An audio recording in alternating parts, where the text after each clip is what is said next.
Hello and welcome to the African Informant. Watch this video to the end as we discuss major infrastructure projects that are raising Tanzania standards in the East African region.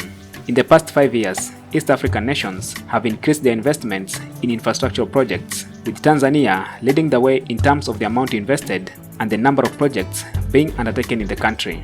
Tanzanian economy is booming more than other East African counterparts, and it may soon become the biggest economy in the East Africa, overtaking Kenya, the current giant in the East African economies.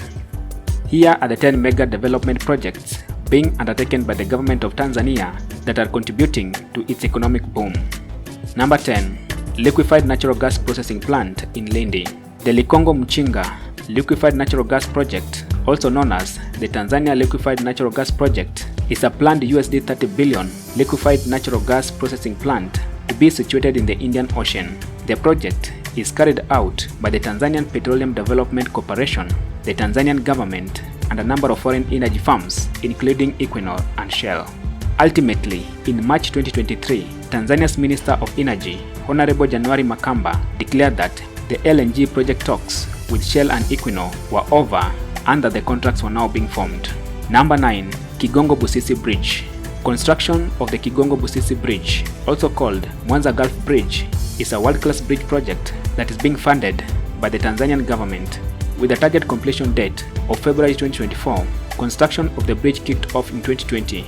The bridge will link Kigongo, which is found in Mwanza region, and Busisi, located in Geita region. Upon completion, the bridge will be the longest ever bridge in the East African region and also the 6th in the entire African continent. Number 8. Dar es Salaam Maritime Gateway Project. The Dar es Salaam Maritime Gateway Project aims to increase the port's efficacy and efficiency while promoting Tanzania's economic development and that of other land-linked nations.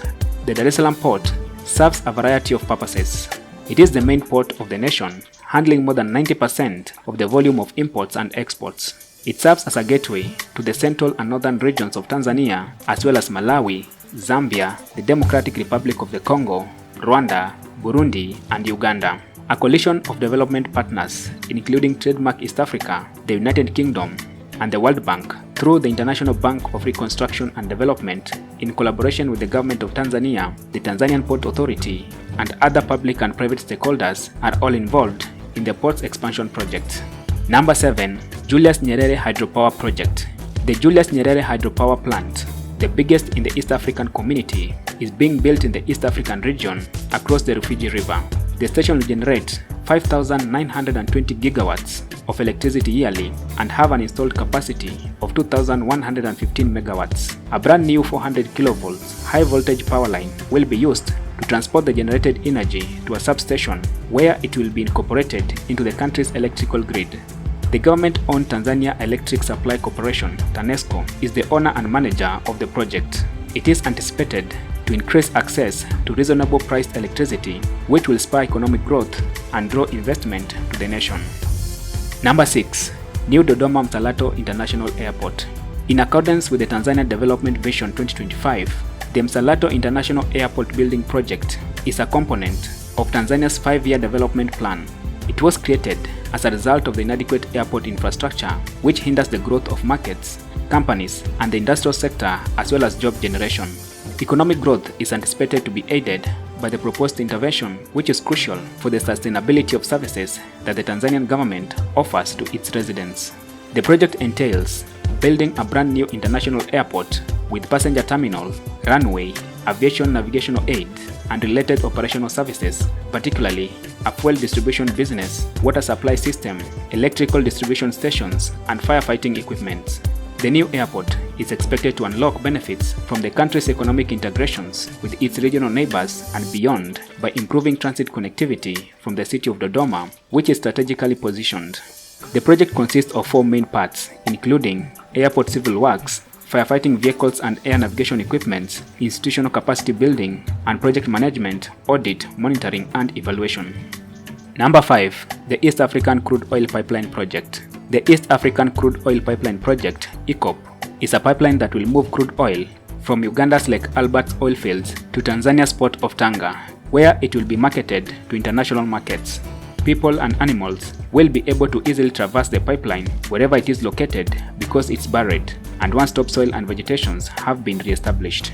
French company Total Energies and the China National Offshore Oil Company, along with the state oil farms of Tanzania and Uganda, collaboratively created a heated pipeline that runs from the coast of Lake Albert in Uganda to the port of Tanga in Tanzania.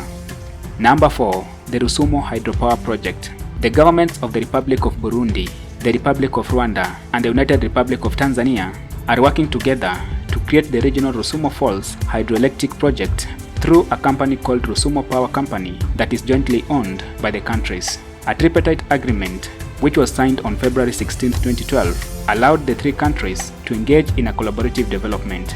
The project is situated at Rusoma Falls on the river Kagera near the shared border between Tanzania and Rwanda. The substation is located in Rwanda on the northern side of the Kagera River's bank, while Tanzania's full power generation infrastructure is situated on the river's southern bank. Number 3.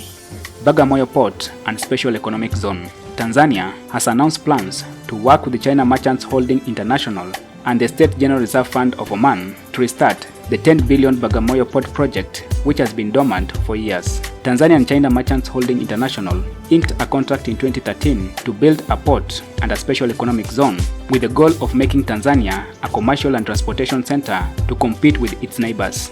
This came shortly after the visit of Xi Jinping, the president of China, to Tanzania.